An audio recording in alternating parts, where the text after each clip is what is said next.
अस्सलाम वालेकुम नाज़रीन, मैं हूं अरसलान खोकर। आप देख रहे हैं प्रोग्राम प्ले फील्ड। पाकिस्तान और न्यूजीलैंड के दरमियान दूसरा टेस्ट मैच ड्रॉ हो गया, लेकिन दूसरे टेस्ट मैच के अहम निकात में सबसे बड़ा नुकता सरफराज अहमद रहे। सरफराज अहमद ने ऐसा कमाल का कमबैक किया है, अगर मैं कहूँ कि शानदार कमबैक। आए और पहली ही सीरीज़ खेल रहे थे 2019 के बाद से, लंबा टाइम लगा उन्हें गैप के बाद आने में, पाकिस्तानी टीम में आने के बाद शानदार 4 इनिंग्स, 3 फिफ्टियाँ, 1 century, man of the match के साथ साथ मैन ऑफ द सीरीज़ करार पाए। और मेरा ख्याल है नाक़िदीन के मुंह बंद कर दिए। मुझे बड़ा अफसोस हुआ था जब साबिक चेयरमैन रमीज़ राजा ने ये बात कही थी कि हमारे पास हारिस की शक्ल में शानदार विकेट कीपर बैटर आ गया है तो करियर ख़त्म हो गया है। लगता ऐसा है कि सरफराज का। लेकिन जब आप मेहनत करते हैं, खामोशी से लगे रहते हैं अपने काम पर और फोकस रखते हैं, टेलीविज़न पर बैठने की बजाय आप ग्राउंड में खेलना पसंद करते हैं, तो यकीनी तौर पर आपका कमबैक ऐसा शानदार ही होता है। उन्होंने इसी बात को तरजीह दी। हालांकि हम सब जानते हैं कि उनके पास बहुत सारी ऑफर्स थी, काफ़ी सारे टेलीविज़न चैनल से भी, लेकिन उन्होंने कहा नहीं, मैं डोमेस्टिक में खेलूंगा, परफॉर्म करूंगा। और आपके सामने उनकी शानदार परफॉर्मेंस। अब जी वनडे का स्क्वाड अनाउंस हो गया है, टेस्ट तो ड्रॉ हो गया, इस पर भी बात करेंगे। वनडे का स्क्वाड अनाउंस हुआ है, काफ़ी सारी नई इंडक्शन हुई हैं, कैसे आगे बढ़ना है वनडे में भी और आगे टेस्ट में भी, और एशियन क्रिकेट काउंसिल का एक तरफा कैलेंडर और पीसीबी की जानिब से बड़ा सख्त जवाब, इस पर भी बात करके देखेंगे। डोमेस्टिक क्रिकेट 2022 में कैसी रही, 2023 में अब क्या उम्मीदें हैं, डिपार्टमेंटल क्रिकेट बहाल हो गई, कैसे आगे बढ़ेगी। तमाम सीनियर हजरात मेरे साथ मौजूद हैं। नसीम राजपूत साहब, senior sports journalist, anchor person, बड़े ही शानदार स्पोर्ट्स जर्नलिस्ट, आप तमाम सर हजरात उन्हें जानते हैं। अब्दुल गफ्फार साहब, सीनियर स्पोर्ट्स जर्नलिस्ट और एंकर पर्सन हैं। रिजवान हैदर साहब, स्पोर्ट्स एनालिस्ट हैं। काशिफ शबीर साहब, क्रिकेट कमेंटेटर हैं, हमारे साथ मौजूद हैं। अभी हालिया जो इंग्लैंड सीरीज़ थी उसमें टेस्ट क्रिकेट की कमेंट्री कर कर तशरीफ़ लाए थे, और वही टेस्ट सीरीज़ जिसमें पाकिस्तान मैच हारा था। काशिफ भाई, ये आपकी वजह से मैंने कहा है, आप हल्का हल्का मुस्कुरा रहे हैं, दोनों की कमेंट्री की थी। अच्छा जी, काशिफ भाई कैसा रहा टेस्ट के अगर हवाले से बात करें, दोनों टेस्ट मैचेस। आखिरी टेस्ट मैच में चांसेस थे, लेकिन विकेट जो लॉस हो गई, बाबर ने भी कहा ऊपर तले विकेटें गिर गई, तो हम जीत की तरफ जाने के बजाय थोड़ा स्टे करके, मुझे तो कमाल ये लगा कि नसीम शाह और अबरार ने सारा प्रेशर उन दो पे था, बड़े अच्छे से उन्होंने टैकल किया और रोशनी जब तक गई नहीं खड़े रहे। देखें, पहली बात तो ये कि पाकिस्तान को अगर इस टेस्ट सीरीज़ में किसी ने बचाया तो वो उनकी बैटिंग है, क्योंकि बॉलिंग हमारी जो थी वो अंडर पार बॉलिंग थी। पहले टेस्ट मैच में भी कमज़ोर थी, दूसरे टेस्ट मैच में भी पाकिस्तान की बॉलिंग उस हिसाब से नहीं थी, लेकिन दूसरे टेस्ट मैच में चूँकि विकेट पे वो जो हल्का सा टिंच ऑफ ग्रास था उसने सपोर्ट डेफिनेटली किया। नसीम शाह का कमबैक बहुत अच्छा रहा। उसके कमबैक से ये हुआ कि बॉलिंग में थोड़ी पाकिस्तान की डेप्थ नज़र आई जो मिसिंग थी पाकिस्तान की बॉलिंग में। इब्रार को मैं समझता हूँ कि हमने बहुत ज़्यादा एक्सेसिव यूज़ किया है। इब्रार को इतना ज़्यादा इस्तेमाल नहीं करना चाहिए था। उसकी जो वर्थ थी, उसकी जो वैल्यू थी, वो हमने काफ़ी हद तक खुद ही इब्रार की वैल्यू तो हमने कम कर दी। करते रहे सर, उसको हमने 100 ओवर करा देते हैं, 67 ओवर करवाए इसको तो हमने। नहीं देखें, आपको एक जो सरप्राइज एलिमेंट होता है ना बॉलर का, वो जिंदा रखना बहुत ज़रूरी है। वो हमने उसका बिल्कुल ख़त्म कर दिया। इंग्लैंड के खिलाफ वो था, लेकिन न्यूजीलैंड के खिलाफ वो बिल्कुल ख़त्म हो गया। और पाकिस्तान की जो बैटिंग की अभी इस वक्त पोजीशन है, सरफराज के आने से बैटिंग जो मिडिल ऑर्डर का जो प्रॉब्लम था वो काफ़ी हद तक पाकिस्तान का बेहतर हुआ है। मुझे अजहर अली के हवाले से लगती थी कि यार अजहर अली पे हम इतना रिलाई करते हैं, लेकिन अजहर अली उस तरह परफॉर्म नहीं कर पा रहे। असल में उसका टाइम पूरा हो गया था और अजहर अली ने मैं समझता हूँ बड़ा अच्छा फैसला किया जो उन्होंने रिटायरमेंट लिया। और उसके बाद जो इसका अगर आप ये कहेंगे क्या आउटकम रहा न्यूजीलैंड और इंग्लैंड की सीरीज़ का, तो मैं समझता हूँ साउथ शकील की शक्ल में आपको एक बहुत अच्छा बैट्समैन, जो रिलायबल बैट्समैन, सबसे इंपॉर्टेंट ये है कंसिस्टेंट और रिलायबल बैट्समैन आपको मिला। लेकिन एक फ्लॉ है साउथ शकील में कि वो बहुत ज़्यादा फंस जाता है, वो अपने ग्रूव में बहुत ज़्यादा फंस जाता है। उसको ग्रूव से निकलने की ज़रूरत है और उसको जो है ना थोड़ा सा अभी उसको सिखाना पड़ेगा कि भाई आपको थोड़ा सा मॉडर्न स्टाइल से टेस्ट क्रिकेट को विलियमसन की बात से वो सीखे भी, वो थोड़े खेलनी है। चले अच्छा, मैं जरा नसीम भाई और गफ्फार को भी स्पिन करता हूँ, फिर रिजवान भाई के तो आखिर में सबसे सख्त कमेंट होगा ना, तो वो मैं आखिर में लूंगा। नसीम भाई, सर कैसा रहा टेस्ट सीरीज का मामला और सरफराज की वापसी? आप हो गए, गफ्फार हो गए, तमाम तर लोग इस पे बहुत ज़्यादा कोशिश करते रहे, बात करते रहे। डिजर्व करता है सरफराज इस चीज़ के लिए और माशाल्लाह उसने शो भी किया है।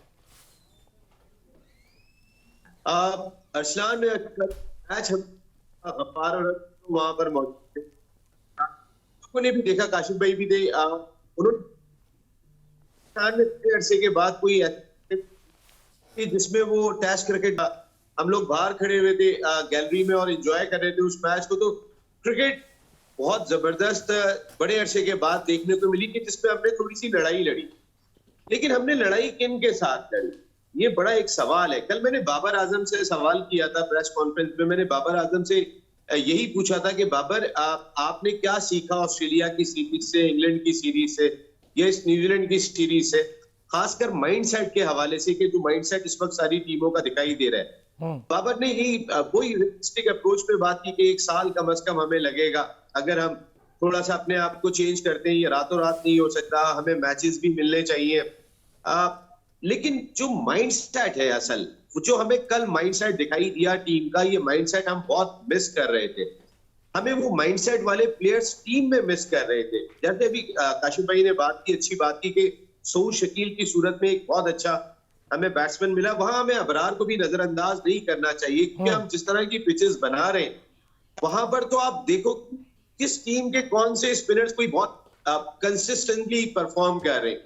मकसद है कि आप सूदी ने एक मैच में आउट किए, दूसरे मैच में वो इतने आउट नहीं कर सके। एजाज पटेल एक में इफेक्टिव रहे, अबरार ने फिर भी बहुत अच्छा आगाज किया। तो अबरार भी पाकिस्तान को एक अच्छा प्रोस्पेक्ट मिला है। अच्छी पिचेस होंगी, अबरार को वक्त लगेगा, एकदम से तो कोई क्लिक कर जाता है, लेकिन फिर आहिस्ता आहिस्ता वक्त उसे एडजस्ट करता है।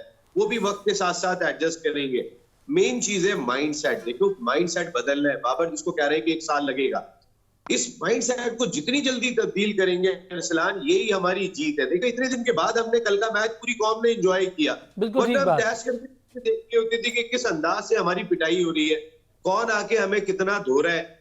हम कौन सी इतनी बड़ी क्रिकेटिंग नेशन जो है वो इतनी खौफजदा अंदाज में दिखाई दे रही है कि जिस तरह की हम पिचेस बना रहे हैं, किसी तरह मैच ड्रॉ हो जाए, मैच का रिजल्ट सामने ना आए, भले जो है वो बैट्समैन 5-5 दिन बैटिंग करते रहे।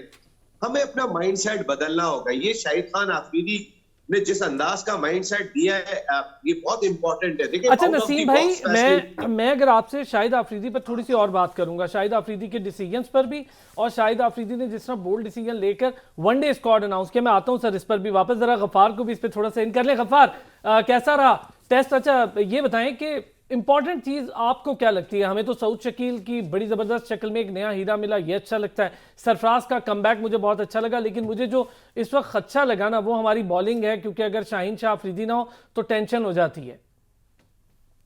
बिल्कुल। लेकिन मैं सबसे पहले वो बात करूंगा, कल मैंने इत्तेफाक से अपने YouTube चैनल पे यही वीडियो बनाई, उसका उन्वान यही था कि Sarfaraz inning actually remind us Pakistan golden days of 90s। Exactly वो जो भाई ने की कि वो जो हमारे प्लेयर्स में एक था ना, एक रॉ टैलेंट, वो जो रेजिलियंस, एक जो मैच विनिंग एबिलिटी, यानी कि हम डाउन होते थे 50 पे 2, 50 पे 3, अचानक कोई एक इंतजाम, यूसुफ, शुएब मलिक, यूनस, कोई भी एक ना, रजाक, वो पंच मारते थे, काउंटर पंच। ये नहीं था कोई सीन कि अगर हम गिर गए तो जी गिर ही रहेंगे या रोकेंगे।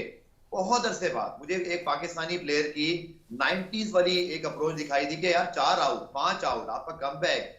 हम इस मैच को कल मैं और नसीम भाई साथ देख रहे थे। कभी भी आसान नहीं होता जब आपकी 5 विकेटें गिर जाए और आपको 2 सेशन गुजारने हो। 1 विकेट का गेम होता है और स्पिनर खा जाते हैं आपको। ईश सूदी बहुत अच्छे स्पिनर हैं, एजाज पटेल मतलब वर्ल्ड रिकॉर्ड होल्डर हैं। सरफराज ने कल उनको बेबस किया, किस तरह काउंटर अटैक करके 65 का स्ट्राइक रेट जब आपको पड़ जाए तो आपने देखा वो किस तरह डोमिनेट कर रहे थे, स्वीप मार रहे थे और बहुत तेज खेल रहे थे। जो है ट्वीट किया। इसीलिए ये एक नॉर्मल सेंचुरी नहीं थी जब आपकी 5 विकेटें गिर जाएं, जब आप 319 के पीछे जा रहे हो, आपके पास ड्रॉ सेफ ऑप्शन हो, लेकिन आप सेफ ऑप्शन पे नहीं गए।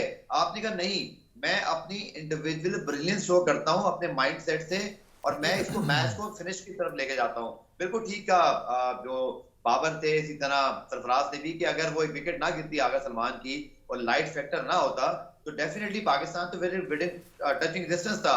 सो it was a memorable 100 by Sarfaraz Ahmed. इसमें कोई जो बाबर इसमें कोई शक नहीं। एक छोटा सा, अच्छा मुझे ब्रेक लेना है, तमाम हजरात हमारे साथ मौजूद है, ब्रेक से वापस आते हैं तो ज़रा रिजवान भाई के इस पर कमेंट लूंगा, उसके बाद ज़रा बात करेंगे हमारी वनडे स्क्वाड के हवाले से भी और शाहिद खान आफरीदी के बोल्ड डिसीजंस के हवाले से भी। इसके साथ साथ जो एशियन क्रिकेट काउंसिल वाला एक नया मामला खुला है, इस पर भी बात करते हैं।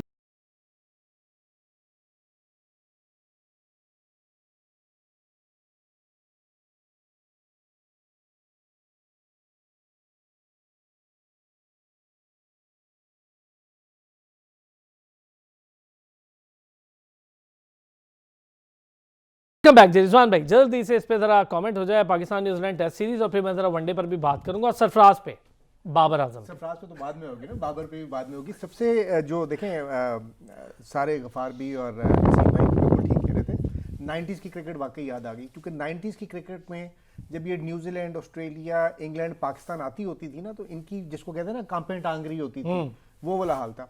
अब हमारी टांगरी होती है, कांपे टांगरी होती है कि जी इंग्लैंड आ गई, अब क्या करना है, ऑस्ट्रेलिया आ गई। तो ये वाकई माइंडसेट बिल्कुल चेंज करने की ज़रूरत है। एंड प्रॉबली शायद Afridi is the right person, because पिछले 1, 1.5, 2 साल में हमने देखा कि अपने घर में आके तो हम डर के खेल रहे होते थे। हमारी अप्रोच ये नहीं होती थी कि मैच जीतना है, हमारी अप्रोच ये थी कि यार हम मैच बचाएं कैसे, हम हार ना जाए। जीतने से पहले जब आप हार जाते हैं ना, mentally you are not physically, mentally you are not there, your aim is to defend, your aim is to draw. Negative thinking के साथ जब भी आप जाते हैं तो फिर इसी किस्म के रिजल्ट आते हैं। जहाँ तक सरफराज की बात है, कीपिंग थोड़ी सी कमज़ोर थी, लेकिन ही बैटेड ब्यूटीफुली। और वो मैं 2-3 जगह डिस्कस हो रहा था कि जी इसके साथ बड़ी ज़्यादती हुई, इसको निकाला नहीं, लेकिन he is been a true professional. लेकिन जिस वक्त ड्रॉप हुआ था तो उस वक्त भी अपनी परफॉर्मेंसेस की वजह से ड्रॉप हुआ था। एंड रिजवान को भी ये शौक लगना बहुत ज़रूरी था कि कंप्लेसेंट किसी को भी नहीं होना चाहिए, जो टीम में आए वो परफॉर्म करे और चलता रहे। जहां कंपटीशन होगा तो परफॉर्मेंस होगा, बिल्कुल, ये तो जरूरी है। You need to have backups for every slot. इसी तरह जो मुझे एक और, साउथ शकील की तो सब तारीफ कर रहे हैं, बट मुझे जिस बात का दुख हुआ वो अब्दुल्ला शफीक का। हाँ। जिस पॉजिटिव तरीके से वो आया था, शुरू के 3-4 टेस्ट मैच खेला, ऑस्ट्रेलिया के खिलाफ अच्छा खेला, उसका ये इस तरह एकदम आउट ऑफ फॉर्म होना is not, in my opinion, you know, not realistic. That means कि अपनी कंप्लेसेंसी से निकल के प्रैक्टिस करें। सरफराज ने की है, जिस दिन सरफराज ने रेस्ट डे पे प्रैक्टिस की, नसीम भाई वालों को याद करें, पीएसएल में लग रहा था कि इसकी टीम में जगह नहीं बन रही सरफराज की, बट ही वर्कड हार्ड। कभी उसने गलत किस्म के कमेंट्स नहीं दिए, सोशल मीडिया पे नहीं आया। He is a very decent chap, so you know, full praise for him. But अगर पाकिस्तान की टीम में उसने रहना है तो ही नीड्स टू, जो उसका मेन जॉब है विकेट कीपिंग, उसको भी ठीक करने की जरूरत है। ये हुई ना। काशी भाई जरा जल्दी से हम आते हैं वनडे पर। वनडे स्क्वाड आपने देखा, शाहिद आफरीदी के बड़े बोल्ड डिसीजन है, काफी सारे लड़के, तैयब ताहिर आ गया, उसामा मीर आ गया, हारिस सोहेल, वेरी गुड। मुझे बड़े ख्वाहिश थी कि हारिस सोहेल जरा वापस आए, लेकिन एक चीज बताएं, कामरान गुलाम को वनडे में डाल दिया है, उसको टेस्ट में डालना पता नहीं। आपको तो खुशी है हारिस सोहेल की, मुझे लगता है हारिस सोहेल सक्सेसफुल नहीं होगा, क्योंकि हारिस सोहेल मेरे ख्याल से, मुझे लगता है ऐसा कि बहुत ही लेजी किस्म का एक प्लेयर है। उसको थोड़ा सा एजिलिटी को अपनी बेहतर करना होगा अगर उसने सरवाइव करना है। हारिस सोहेल, अच्छा, कामरान गुलाम बहुत अच्छा है, ये दो अच्छे नाम हैं। देखा, तैयब ताहिर जो है सेंट्रल पंजाब से खेलता है, मेरे सदर्न पंजाब से खेलता है, और दूसरी बात बैट्समैन है, 2700 कुछ उसके रन्स हैं, और उसके अलावा उसामा मीर की बॉलिंग बहुत अच्छी है, 47-48 उनकी विकेट्स हैं, तो उन्होंने परफॉर्म किया। और दूसरी बात है कि आगे आपका वर्ल्ड कप हो रहा है, वर्ल्ड कप के लिए आपको टीम को एक कॉम्बिनेशन बनाने की जरूरत है,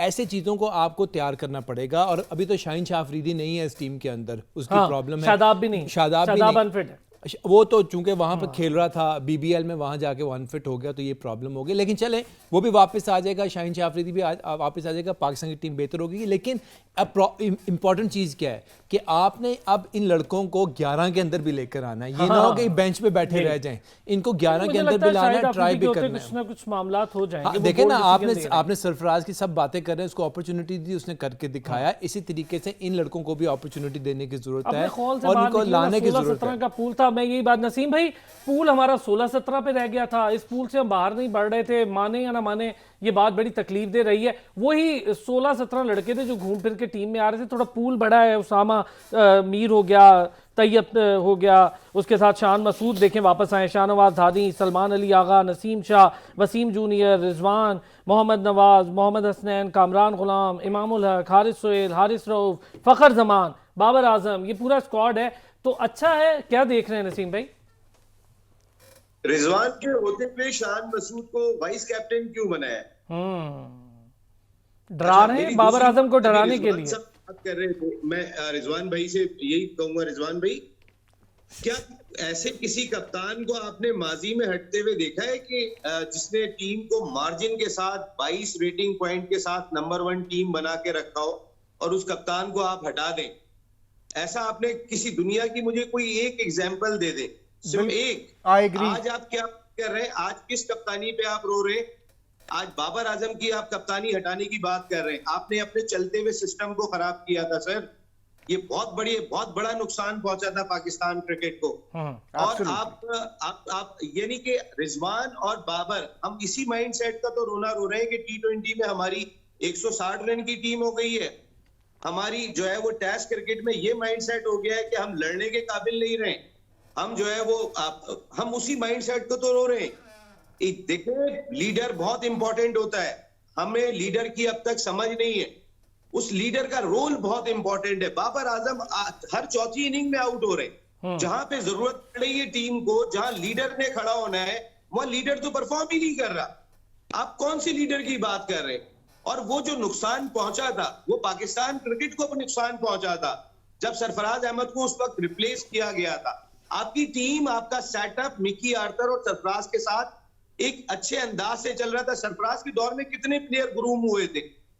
बाबर आजम नहीं थे। आप शादाब खान, बाबर आजम और बड़े नाम है, मैं ले सकता हूँ। देखिए, कप्तान वो जो प्लेयर बनाए, यहाँ तो प्लेयर बाबर पे इल्जाम लग रहे हैं दोस्ती यारी। सरफराज पे कभी इल्जाम लगा था दोस्ती यारी? एक इल्जाम बता दें आप मुझे। बहुत बड़ी बात कर रहा हूं मैं आपसे, वो बहुत बड़ी काफी हो गई थी। और आज अगर ये आपने ओडीआई की जैसे बात की अरसलान, ओडीआई में बहुत अच्छे डिसीजन है और ये बिल्कुल सही बात की है काशिफ साहब ने कि आप खिलाएं भी इन्हें मौका भी दें। सरफराज को मौका मिला तो परफॉर्म किया है। हुरैरा रन करके आ रहा है, हुरैरा को होना चाहिए। Usama Mir out of the box decision है, वरना कोई उस्मान कादिर देख रहे होते आप टीम में यार। आपने दोस्ती यारियों की वजह से तो अपनी टीम तबाह कर दी है। उसामा मीर 28 आउट करके आ रहा है तो उसको शामिल किया है।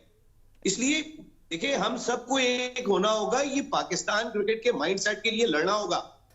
मैं हो गया, रिजवान साहब हो गए, गफ्फार हो गए, अरसलान हो गए, काशिफ साहब हो गए, यार ये माइंडसेट बदलो यार। हमारी इतनी बड़ी क्रिकेटिंग नेशन है, ये हमारा खासा नहीं है, बुज़दिलों की तरह खेल रहे हैं। वेल सेड नसीम भाई, वेल सेड। जाते थे यार, वेल सेड। 92 वर्ल्ड कप में कहीं पर भी नहीं होते थे। देखें, तजर्बा बोलता है। नसीम भाई वेल सेड, आपने बड़ा सही अहाता किया है। गफ्फार, इससे पहले कि मैं जरा आपसे इस पे ही बात करूं, ओडीआई पे बाबर आजम अब आपके पेशावर ज़ल्मी में है और पेशावर ज़ल्मी ने किट शिट भी लॉन्च कर दी है नई। कैसे देख रहे हैं बाबर आजम की इंडक्शन को पेशावर ज़ल्मी में भी? गफ्फार, आपके मेरा ख्याल है माइक तो नहीं बंद, आपका म्यूट तो नहीं, आवाज नहीं आ रही गफ्फार मुझे। जी गफ्फार, जी आ रही है, बोलें। शुक्रिया। मैं कह रहा हूँ कि देखिए, बाबर के लिए अच्छा है, अच्छे भी नहीं लग रहे, तो अच्छा है कि हम वनडे की तरफ चले जाएं और फिर पीएसएल आ जाएगा तो थोड़ा सा ना एक स्पार्क आएगा, तो वो अच्छा है फैंस के लिए। देखें, तमाम टीमों को एक्टिव होना होता है। अफरद ज़ल्मी ने अपनी किट्स वगैरह लॉन्च की हैं, बाबर उनके फेस हैं, अच्छी बात है। जो आप बाबर को सरफराज से निकाला गया था, ये बड़ा जुल्म हुआ था, ये बहुत बड़ा जुल्म था, ये नहीं होना चाहिए था, क्योंकि आप नंबर 1 ना सिर्फ टीम थे बल्कि आपने दुनिया में हर जगह जाके मैचेस जीते। चलिए, जो गलती हुई उसको सुधार लेते हैं। अब बाबर आपके कप्तान है। एक और चीज जो आई थिंक हमारी पूरी डिस्कशन में मिस है, वो ये है कि हमने किस किस्म की टीम मैनेजमेंट रखी हुई है, किस किस्म की प्रेस कॉन्फ्रेंस है। नसीम भाई का इतना एक्सपीरियंस है, ये कहां से कुदरत का निजाम और कभी कमरा इम्तिहान और कभी बारिश तो कभी पानी, भाई ये बातें कभी नहीं होती थी क्रिकेट में। क्रिकेट में बात होती है टेक्निक पर, आपकी स्ट्रेटेजी पर, आपके लॉन्ग टर्म विजन पर। भाई हमें एक तगड़ा किस्म का ना फॉरेन कोच चाहिए। देखिए, बाबर अब जैसे भी हैं, मेरे ख्याल में वर्ल्ड क्लास प्लेयर हैं, हमारे कप्तान हैं, पाकिस्तान को आगे टेक फॉरवर्ड कर सकते हैं। हमें एक बहुत तगड़ी किस्म की, जैसे शाहिद हफीजी का इंडक्शन हुआ है ना, नजीम सेठी साहब एक बड़े तजर्बेकार एडमिनिस्ट्रेटर हैं, उन्होंने नफ्स को पकड़ लिया कि हमें माइंडसेट चेंज करना है, तो वो एक चीफ सेलेक्टर लेकर आए। इसी तरह हमें बहुत फिल फॉर एक हेड कोच चाहिए अरसलान, जो कि इस टीम की जो गफ्फार, एक बात आपसे पूछूं, आपसे और नसीम भाई से, किस हद तक बात दुरुस्त है कि मिकी आर्थर से बातचीत हो रही है पीएसएल के आसपास या पीएसएल से पहले शायद टीम में हमें दिखाई दे, किस हद तक दुरुस्त है ये बात? देखिए, बिल्कुल उनको अप्रोच तो हो गई है। अब ये नहीं पता, देखिए उनके पास भी डर्बी शायर का मुआहिदा है। दूसरा, नसीम भाई हंस रहे हैं मेरे ख्याल में, नसीम भाई को मैं एक और पॉइंट इसको ये एक्सप्लेन कर दें। भाई आपके एक साल में 2 मरतबा क्रिकेट बोर्ड चेंज हो गया, आपने डिपार्टमेंट को कहा डिपार्टमेंट बंद करो, उन्होंने बंद कर दिया। अब आप बोले खोलो, वो बोलेंगे भाई कौन लोग हो आप लोग यार, भाई करोड़ों रुपए की बात होती है। तो मिकी आर्थर भी सोच रहा होगा, आपको याद है ना हमने क्या हरकत की थी। एक और सबसे बड़ा ब्लंडर उस जमाने में हुआ, मिसबाउल हक कमेटी में बैठे हुए हैं परफॉर्मेंस रिव्यू, मिसबाउल हक को फारिग किया, वो खुद हेड कोच, चीफ सिलेक्टर पर चेयरमैन नहीं बने, तो उसका सब कुछ बन गए। दुनिया में कहां ऐसा होता है? मिकी आर्थर 10 दफा सोचेगा आने से पहले। ये बात सही है, ये बात सही है। लेकिन इसमें जो मिकी आर्थर की ये बात कर रहा है ना, मैं इससे बात से एग्री नहीं करता। देखिए मिकी आर्थर को आपने इस्तेमाल कर लिया, उसको आजमा के देख लिया, दुनिया में और भी बड़े हैं। आप देखें इंग्लैंड ने क्या किया, मकलम को लेकर आउट ऑफ बॉक्स लिया। आपने मैथ्यू हेडन को वर्ल्ड कप शारजा में लेकर आपने देखा कि उसके 10 दिन ने पाकिस्तान की माइंडसेट को कितना चेंज किया। अगर आप ऐसे बंदे को लेकर आए टीम के अंदर, मैं तो कहता हूं आप लेके आए मैथ्यू हेडन को, विवियन रिचर्ड्स को लेकर आए। अगर आपने एग्रेसिव गेम खेलनी है, अगर आपने मॉडर्न टेक्निक के हिसाब से चलना है, प्लीज़ उन लोगों को लेके आए जिनको मॉडर्न टेक्निक का पता है। मिकी आर्थर आपने आजमा लिया हुआ है, आगे चले, मूव फॉरवर्ड करें ताकि नए लोग आए, नए लोगों को पता लगे कि पाकिस्तान में क्रिकेट किस तरीके से आगे चली। चलिए एक छोटा सा ब्रेक लेता हूं, मैं ब्रेक से वापस आता हूं तो इस पर भी बात करके देख लेते हैं कि मूव फॉरवर्ड करना चाहिए, और बहुत सारे नाम हैं जिस पर बात हो सकती है। वापस आते हैं ब्रेक से, इस पर बात कर।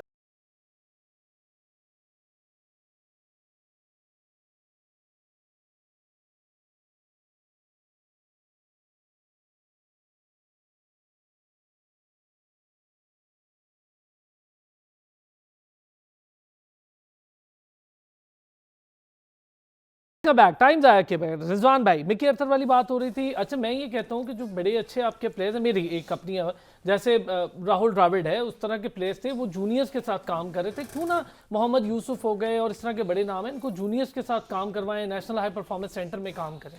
देखिए ये पाकिस्तान क्रिकेट टीम की बात हो रही है। इट्स नॉट अ जोक के जी जिसको सीनियर प्लेयर है तो उसको आप इधर लगा दें उधर लगा दें। We need to have professionals. जब तक आप प्रोफेशनल को अंडर 19 में नहीं लगाएंगे, प्रोफेशनल को अकेडमीज में नहीं लगाएंगे, और प्रोफेशनल कोचेस को, ये टीमें कोच करके आते हैं सारे। राहुल द्रविड़ ने अंडर 19 कोच की, एक्सपीरियंस लिया, उनकी टीम को जिताया, तो फिर वो नेशनल टीम में आया। ये नहीं हो सकता कि आप नेशनल टीम में सीधे आ जाएं कि जी मैं बड़ा ग्रेट हूं। मुझे मोहम्मद यूसुफ से कोई एतराज नहीं, is one of the best ever players Pakistan has produced as a batsman. Saqlain great spinner था, लेकिन इनका कोचिंग एक्सपीरियंस क्या है? उससे ज्यादा कोचिंग एक्सपीरियंस तो मोहम्मद अकरम के पास है, जो कि एक्चुअल उसने कोचिंग के टेस्ट पर अभी पास किए हैं। पेशावर ज़ल्मी को भी लेके जा रहे हैं। एटलीस्ट ठीक है, उसकी वो से नहीं है उतना, वो वसीम अकरम या वकार यूनुस लेवल का नहीं है। जहाँ तक वो अप्रोच की बात हो रही थी ना कि ये कुदरत का निज़ाम और ये सारी नेगेटिव थिंकिंग है। जब आपके पास कोई एक्सक्यूज़ नहीं होती तो आप अल्लाह पे डाल देते हैं, इस्लाम पे डाल देते हैं, रमज़ान में हम पहुँच जाएँ, रमज़ान हो जाए तो हम मैच जीत जाए। इस तरह नहीं हो सकता। You need to have professional approaches. मुझे जो एक अप्रोच का एक मैं डिफरेंस आपको बताता हूँ कि मुझे ये लगता है कि रिजवान और बाबर टेस्ट मैचों की जो अप्रोच है वो T20 में अप्लाई कर रहे होते हैं कि हमने 20 ओवर पूरे खेलने। यार इस तरह नहीं हो सकता, इस तरह नहीं हो सकता। आपकी पूरी टीम बेड़ा गर्क हो जाती है जब 160 का, जो नसीम भाई कहते हैं 160 की टीम है, वो भी ये कि हम टॉस जीत के पहले बैटिंग और दूसरी टीम को करा दें, हमें 160 का टारगेट मिल जाए और रिजवान और बाबर कर दें। इस अप्रोच के साथ अब सिर्फ 25% मैच जीत सकते हैं, क्योंकि 50% तो टॉस दूसरी टीम ने भी जीतने हैं। तो 50% मैच तो वैसे ही आपका बेड़ा गर्क हो गया। बाकी 25 में जितनी दफा रिजवान बाबर चल गए तो आप जीत गए।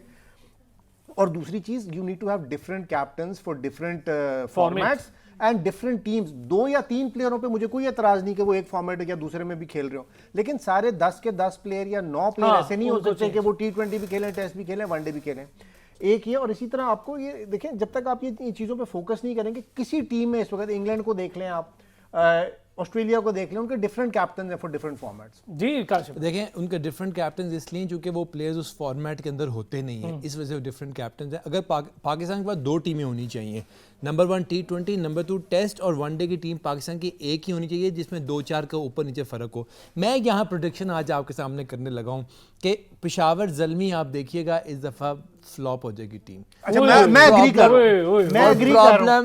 प्रॉब्लम जो है वो बाबर आजम और मोहम्मद अकरम का प्रॉब्लम होगा ही होगा। देखें बाबर आजम का प्रॉब्लम है,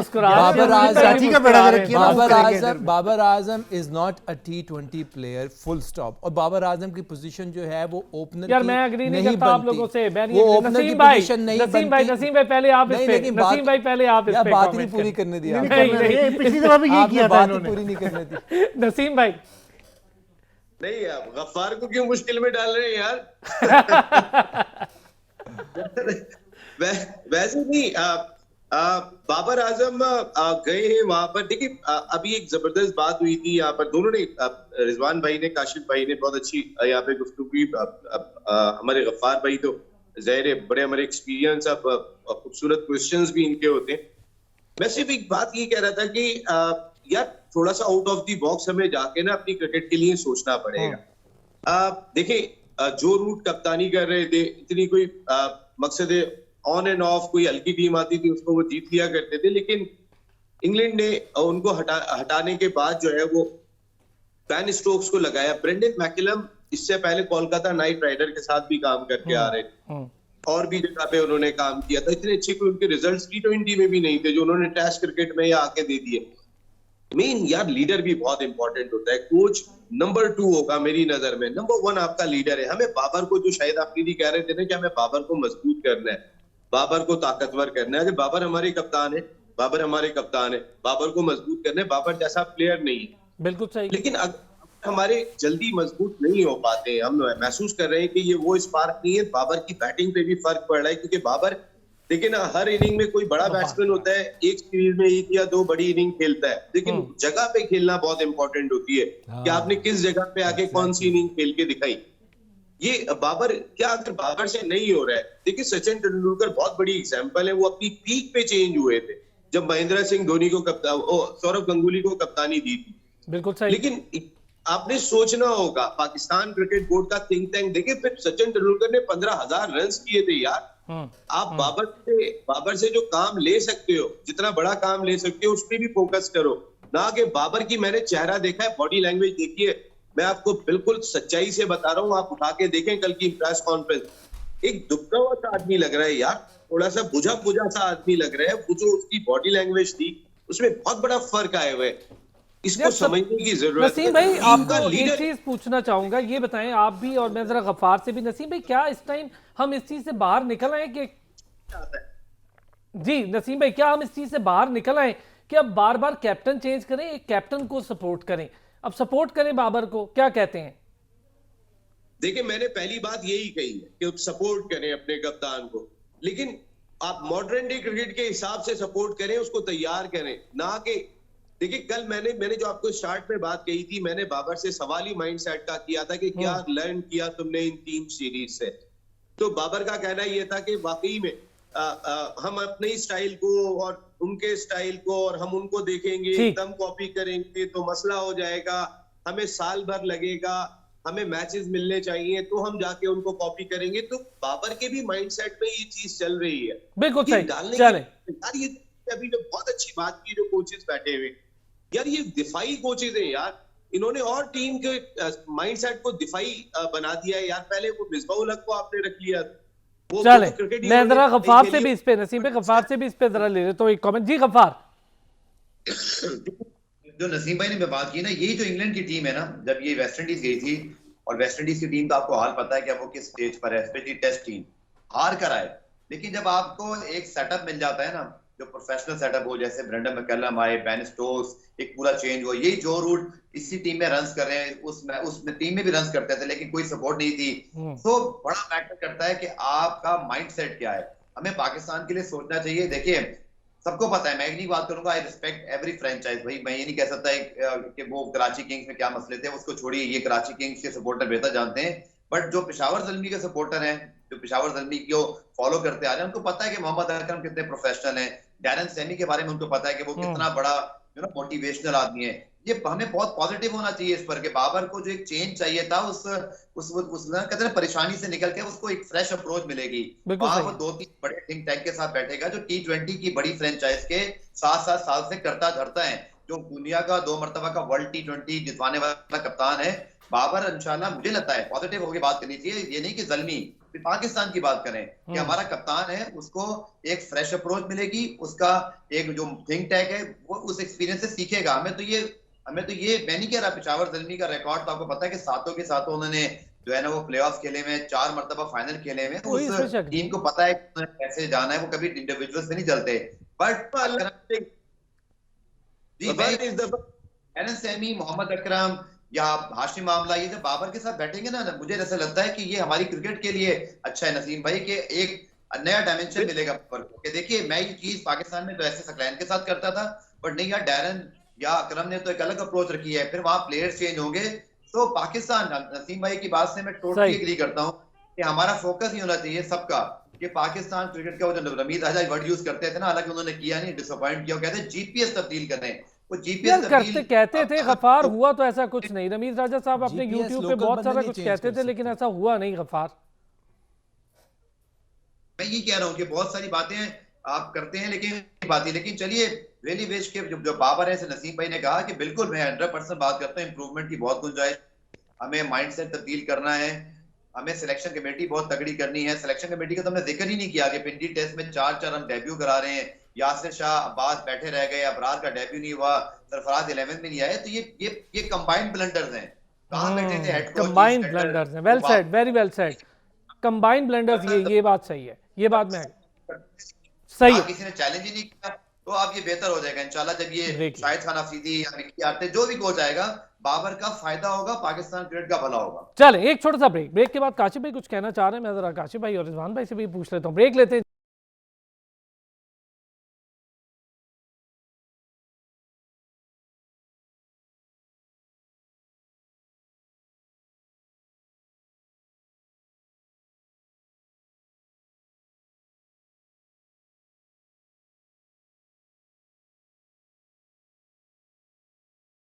बैक जी, काशिफ भाई कुछ कहना चाह रहे थे आप? मैं इन्होंने जीपीएस की बात की कि चेंज करने की जरूरत है। पाकिस्तानी कोच कभी भी पाकिस्तान का जीपीएस चेंज नहीं कर सकते, उसके लिए आपको इंटरनेशनल कोचेस चाहिए।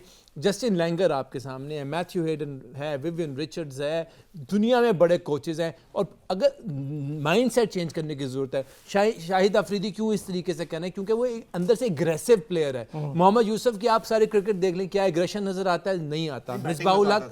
मिसबाउल हक में एग्रेशन नजर आता था? नहीं आता था। सकलैन मुश्ताक बॉलर है, वो नहीं आपको उस हिसाब से लेके जा सकता। जहां तक इन्होंने बात की ना बाबर आजम की, हम तो चाहते हैं कि बाबर आजम ग्रूम करके दुनिया का बेस्ट कैप्टन बन जाए, और कैप्टन भी बने। हम चाहते हैं वो बने, लेकिन उसके लिए बाबर आजम को सीखना पड़ेगा। बाबर आजम को अपने खौल से थोड़ा ना को खत्म करना पड़ेगा। बाबर आजम को कंफर्ट जोन से निकलना पड़ेगा। देखें, कंफर्ट जोन से निकलना पड़ेगा, ये आपने सही इंपॉर्टेंट तीन प्लेयर थे दुनिया के बहुत बड़े एक एरा में, तेंदुलकर, इंजमामुल हक और लारा। और तेंदुलकर के बारे में क्या होता था कि स्टाइल देखना है, इनिंग देखनी तो तेंदुलकर को देख लो, लेकिन जो टीम के लिए खेलता था वो कौन था? इंजमामुल हक। तो इसलिए इंजमामुल हक बनना पड़ेगा बाबर आजम को, उस वक्त टीम के लिए खड़ा होना पड़ेगा। जावेद मियांदाद काइंड ऑफ के तेज खेलना तो तेज जी, खेलना, और दूसरी बात ये है कि बाबर आजम को उस पोजीशन पे खेलना जहां टीम को उसकी जरूरत है। रिजवान भाई जल्दी से। मैं बिल्कुल एग्री करता हूं, Babar Azam has to play for the team, not the team does not have to play for him. जी, पाकिस्तान के लिए खेलना है, पाकिस्तान को जिताना है, और आपका माइंडसेट बाकी चेंज होने वाला है। जहां तक कि इसकी बात है कि कोच आप कौन सा लेके आएंगे या बाबर को सपोर्ट करने की जरूरत है, कुछ हद तक तो ठीक है, लेकिन हमने 1.5 साल देख लिया, 1.5 साल से वो कप्तान है। लीडरशिप एबिलिटी नेचुरल होती है और वो नजर आती है, वो हमने उसको पीएसएल में भी नहीं देखी। अब एक चीज में जरा शॉर्ट सा, क्योंकि वक्त की कमी है, नसीम भाई कोई ऐसा स्पिनर आपको दिखाई दे रहा है, अबरार को जरा छोड़ देते हैं, जो वनडे में हमारे लिए स्पिन का रोल ऐसा अपनाए जैसा हम सईद अजमल को देखते थे? क्योंकि शादाब इंजर्ड है, शादाब ना हो तो हम फंस जाते हैं। बिल्कुल, शादाब के अलावा वाकई में हमें कोई बहुत स्पिन डिपार्टमेंट में बड़े ऑप्शन दिखाई नहीं दे रहे होते, और इसीलिए उसामा मीर को शामिल किया है। उसामा मीर डोमेस्टिक में परफॉर्म करके आ रहे हैं। यार हम समझते हैं ये डोमेस्टिक का मटेरियल है, ये इंटरनेशनल मटेरियल है। उसामा मीर इससे पहले भी परफॉर्म कर रहे थे और उसको मौका नहीं मिलता है इस वजह से कि यार ये डोमेस्टिक मटेरियल है। जब वो जाता है, जाने के बाद वो परफॉर्म करता है, तो पता चलता है कि उसकी परफॉर्मेंस का लेवल क्या था। आप देखते हैं कि उसामा मीर यहाँ पे कैसा परफॉर्म करते हैं। मुझे उसामा से बहुत उम्मीद है, उसामा बैटिंग भी कर लेते हैं, और उसामा जरा थोड़ा सा एक्सपीरियंस भी हासिल कर लिया है, और हमारी इन पिचेस के ऊपर आउट करना इतना आसान काम नहीं है। वो लीडिंग विकेट टेकर है, तो उसामा से बहुत सारी उम्मीदें वापस है। बाकी जैसे आपने बात की कि वाकई बहुत सच्चाई है कि हमें वनडे में ऑप्शन दिखाई नहीं दे रहा होता। देखिए शाहिद खान अफरीदी एक बैटिंग या बॉलिंग ऑलराउंडर जो भी थे, वो इतना बड़ा एक ऑप्शन पाकिस्तान टीम के लिए हुआ करता था कि बैटिंग में भी वो कुछ भी कर रहे थे। अगर वो ऑन अ डे उनका होता था तो वो अकेले ही मैच जिता देते थे। नसीम भाई यही बात ना कि 10 ओवर पूरे कर लेता था, अब 10 ओवर पूरे करने वाला स्पिनर ही नहीं दिखाई दे रहा हमें, ये बड़ा मसला हो गया है। अजमल के साथ शाहिद अफरीदी एक डबल हो जाती थी हमारी बॉलिंग। आज हम ढूंढ रहे होते हैं कि शादाब के साथ हम किससे गेंद करवाएंगे। अब कभी हम इश्तिकाक को सोच रहे होते हैं कि ये हमारा पार्ट टाइम स्पिनर है, कभी हम नवाज को उसके साथ चला रहे होते हैं, पार्ट टाइम स्पिनर है। चले गफ्फार, जल्दी से गफ्फार आपसे भी इस पर जरा चाहिए मुझे कमेंट। बिल्कुल ठीक है। और मुझे याद है कि इसमें जो हमारा ट्राइका था इसमें शोएब मलिक या कभी कभी हफीज जब शमूलियत हो जाती थी तो बड़ा हमारा जबरदस्त एक कंट्रोल रहता था मिडल ओवर्स के अंदर। और मिडल ओवर्स एक्चुअली प्रॉब्लम है पाकिस्तान का इस वक्त ओडीआई क्रिकेट के अंदर, क्योंकि अच्छे स्पिनर नहीं है तो हमें स्टार्ट तो मिल जाता है, शाहीन शाफिदी जब होते हैं या भी नसीम होंगे, लेकिन आप देखिएगा वही मिडल ओवर में प्रॉब्लम है। दूसरा मैं एक निशानदेही करूंगा कि एक्सपीरियंस की कमी है मिड ऑर्डर के अंदर, क्योंकि हमने इफ्तिखार को खुशदिल को कैरी किया, ये बात ठीक है कि उनकी वो परफॉर्मेंसेज नहीं थी, वरना वो ऑटोमेटिक चॉइस तो बन जाते, वैसा भी नहीं है। लेकिन मैं समझता हूँ कि कम से कम दोनों में से स्पेशली इफ्तिखार को आप यहाँ जरूर रख सकते थे कि वो आपको एक तो स्टेबिलिटी देते। दूसरा मैं भारत में भी कल एक यूट्यूब चैनल में बात कर रहा था कि वहां पे भी ये प्रॉब्लम है कि उनके पास भी कोई बॉल डालने वाले बैट्समैन नहीं है, यानी कि जब आपके पास छठे बॉलर का एक ऑप्शन होता है, स्पेशली मैं वर्ल्ड कप 2023 के हवाले से बात करूं, जो युवराज सिंह का रोल था, ये जो धोनी के बाद ऑप्शन होते थे, हमें थोड़ा सा इस हवाले से सोचना चाहिए। मुझे हैरानगी हुई कि खुशदिल इफ्तिखार दोनों नहीं, आसिफ दोनों नहीं, वक्त की कमी थी। गफ्फार बहुत शुक्रिया, thank you so much. Abdul Ghaffar हमारे साथ मौजूद थे, नसीम राजपूत साहब हमारे साथ मौजूद थे, रिजवान हैदर साहब मौजूद थे, काशिफ शबीर साहब मौजूद थे। अगले हफ्ते फिर होगी आपसे मुलाकात। अपना